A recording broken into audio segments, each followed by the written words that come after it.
On this episode of Captain's Tales, we're winging it south to Marathon Key on the hunt for the elusive and feisty Florida lobster. What a great flight, you know.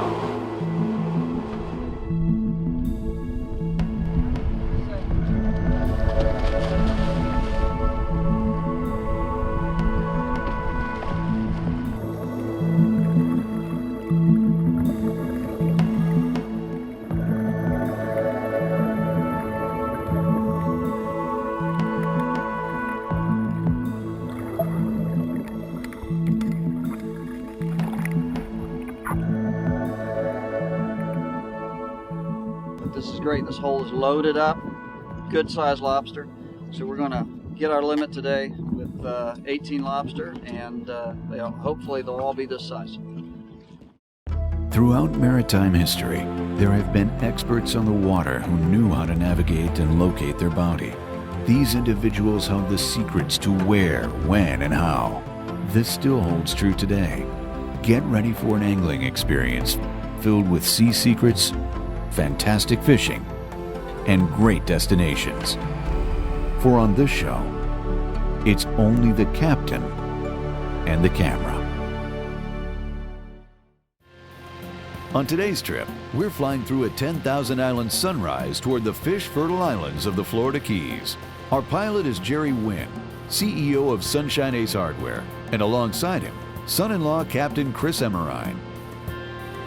As we fly southward, Marathon appears on the horizon.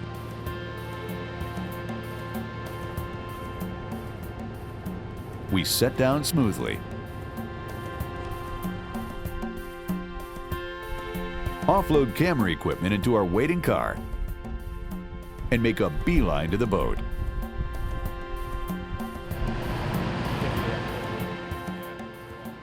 Jerry and Captain Chris have an uncanny expertise in locating and harvesting legal Florida lobster, and in almost any sea conditions, as you'll see today. Our dive boat is a twin-engine center console catamaran, very stable and specially outfitted for locating and diving for Florida lobster. Jerry's technique of marking the lobster hole with a buoy is extremely accurate, and he has located and accumulated numerous productive spots over the years. All right, Chris, you get ready and jump. See what we've got. I'll put the flag up. We'll just do a little inspection, see if it's worth going over.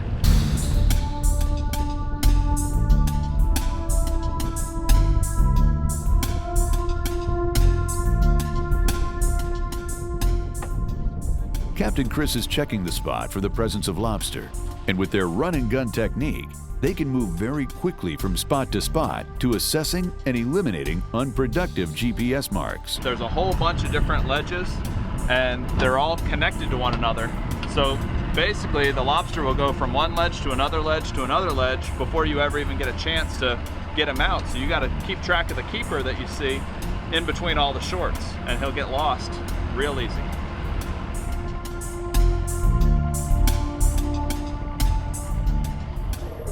As Captain Chris descends, he focuses on the buoy mark and the surrounding terrain of the ocean floor.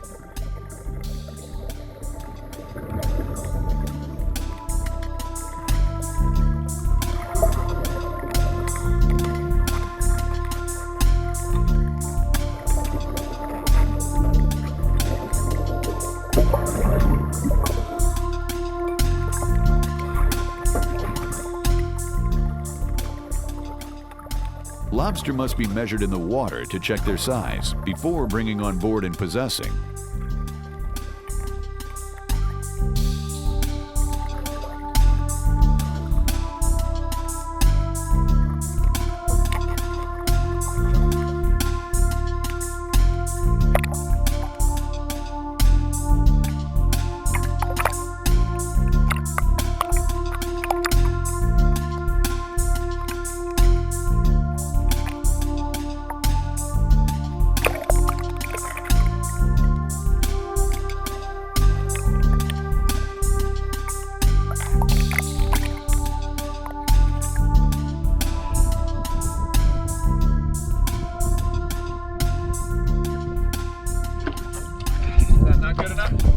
That one's pretty good. That one's pretty good. We'll accept him as considered large. That's not a bad size. That's 3/4 inch over, not quite an inch over size. That's a good lobster. We've caught them up to 1.25 inches oversized this year. We've had a great year on some really large lobster, but that is a good lobster. We're happy with that.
No, not bad at all.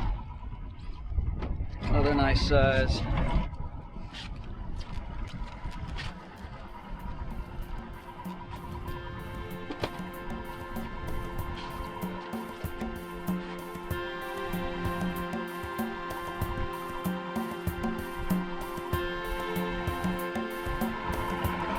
Let's put the measuring stick on this one and see what we've got. It's almost an inch over.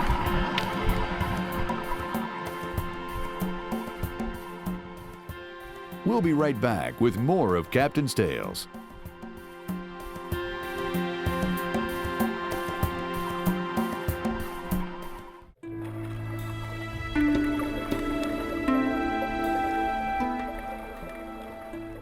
This is a technique that we like to use whenever you're going to keep the lobster for another time. You know, if it's over a month, we like to wrap them in saran wrap. So we just take a big long strip of saran wrap, put the tail right there in the middle, roll it up halfway, fold in both ends, roll it the rest of the way,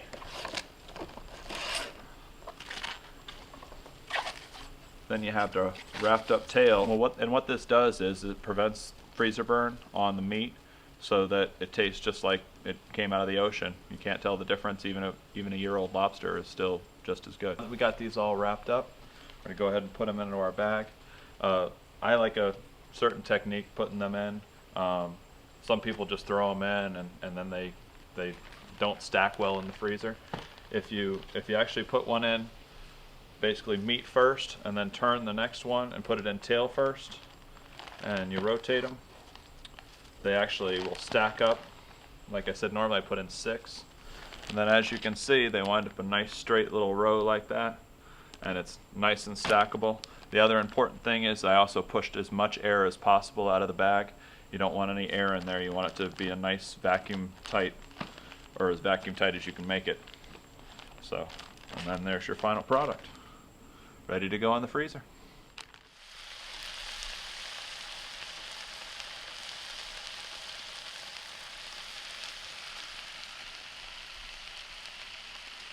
Lobster and Frank's hot sauce for lobster fajitas. Got to kick it up a notch. Lobster are real sweet. If you want to do something like fajitas, they've got to have a little bit of spice kicked into them. Otherwise, it's real sweet, and a fajita or a taco just becomes nothing but a real sweet dish. And you've got to add some Frank's hot sauce or something to it. I like Frank's because it's a great taste or flavor, but it's not hot. So we're about ready to go in. We'll throw these in some little tortilla shells. We'll add some guacamole, some onions, peppers, cheese, olives, whatever you want to throw on it, sour cream, and we're done. On our way upstairs. Lobster, guacamole, onions, peppers, a little sour cream. We've got cheese. You can do whatever you like. Lobster burrito, lobster fajita, call it whatever you want. It's great. Eat up.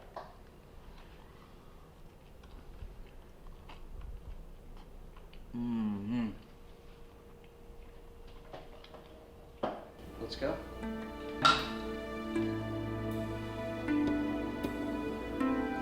And mojitos.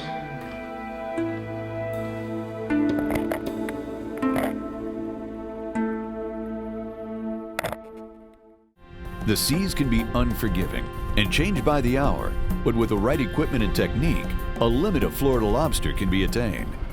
This year especially, we're hitting hole after hole where there are smaller lobster out front, might be keeper lobster, but as soon as we work the smaller ones out of the way, or some of the keepers, the larger lobster are always buried back inside. And you think you've gotten everything out of the hole, everything there is to catch, or moved all the small ones, and all of a sudden 2, maybe 3 very large lobster will come crawling out from far back in the hole. So you've got to take your time, work the hole, and make sure you don't leave it too soon, or hover above the hole, float, and watch it for a few minutes, and the large lobster will come crawling out.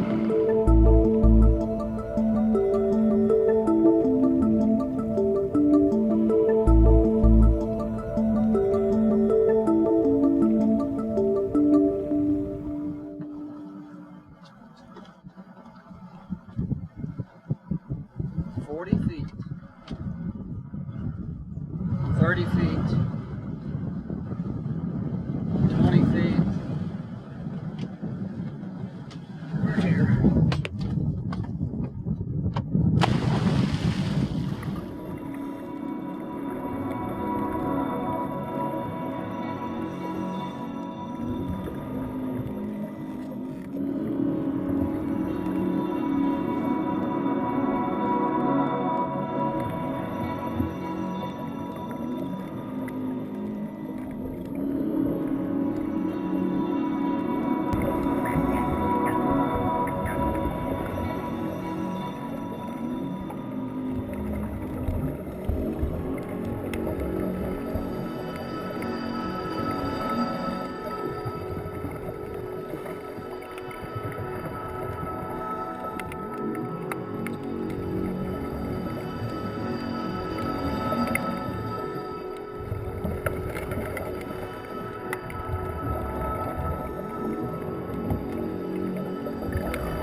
So I figured I'd invite them over to dinner, see whether they wanted to come.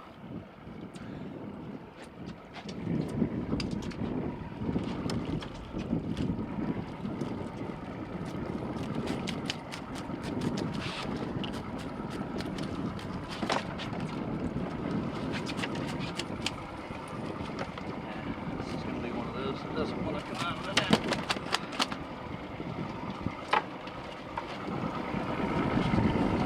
Okay, this is the one Chris says was just out walking around, so that's the way they do a lot of times, especially early in the morning or in the evening, later on in the afternoon. They'll get out and be walking. And he's over by 3/8 of an inch, ½ inch. Not a big, large lobster, but definitely another keeper. We just found a hole that's loaded with about 60 lobster. I'd say probably about half and half shorts, half keepers.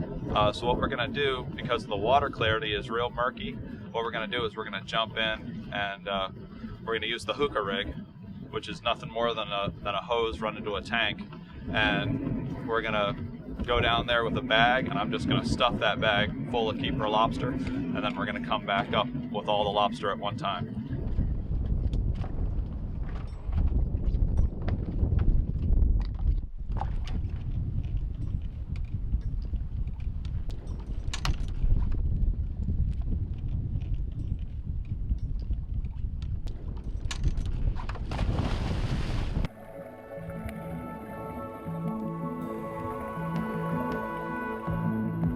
Conditions are windy with a strong tidal current and floating clumps of seagrass. Not a day for a novice diver.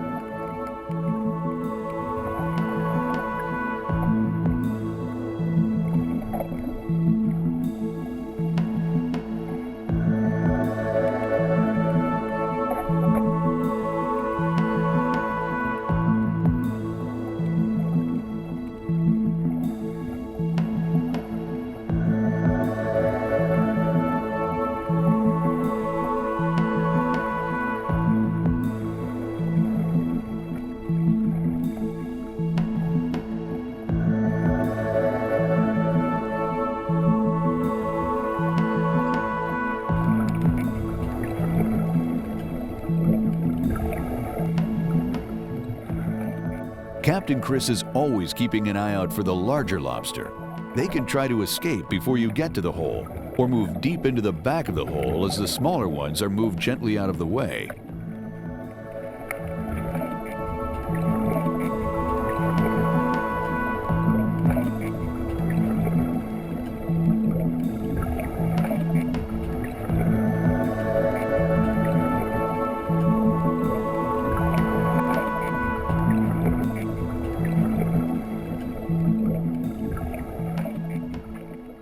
For more information on the rules and regulations for Florida lobster, go online to www.myfwc.com/marine.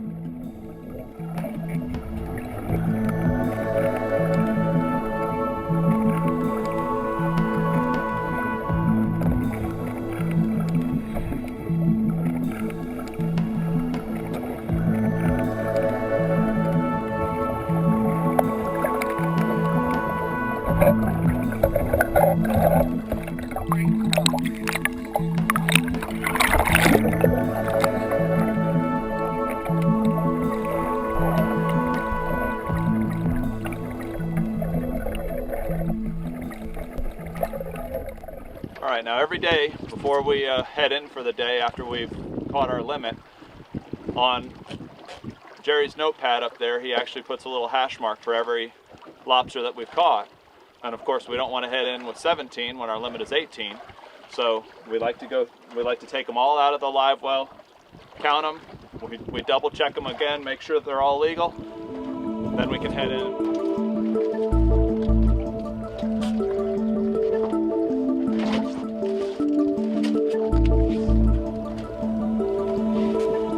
Join us again next week for another episode of Captain's Tales, and try one more fishing spot online. Log on to www.captainstales.com. Closed captioning brought to you by Moonlighter Push Poles and Nets.